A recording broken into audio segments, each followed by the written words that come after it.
Well, first of all, I couldn't be happier for the fans of Cleveland. They've waited a long time to have something like that to go to the games and cheer for. But there's no two teams ever the same. We say that every year.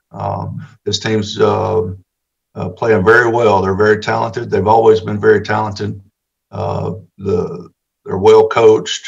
They're playing hard. They're doing all the things necessary to have a successful season, and that's what they've been doing. And what do you make of Baker's progress? What do you see him doing this year? How has he grown as a player, a guy you obviously worked with and spent a lot of time with while you were there? Well, Baker's done a tremendous job of getting better, each and every year with little things, and taking care of the football is the biggest thing he's doing this year. That was different than last year. And when you take care of the football in this league, you have a great chance to win. There you go, Freddie Kitchens chiming in on Baker Mayfield. When you think about it, John Dorsey's picked Freddie, and he picked him over Stefanski. Do you wonder how that ever happened? Yeah, you do. In retrospect, of course, it looks terrible. The 1 year that Kitchens was head coach, it was just not good. And Freddie Kitchens was struggling. Now, I'll say this.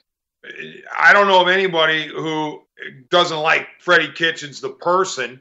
The criticisms directed at Freddie Kitchens were never personal that I know of from anyone. They were just about job performance. And so, it's not surprising that, he says nice things about the Browns and about Baker in particular. But regarding his hire, I mean, that was a John Dorsey hire, going with a football guy over the analytics, and DePodesta's choice, which was Kevin Stefanski.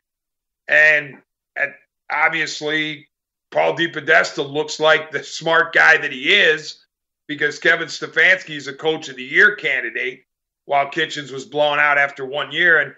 And that allows me to say this, Les, and Kim touched on it by mentioning the Haslams and Paul DePodesta.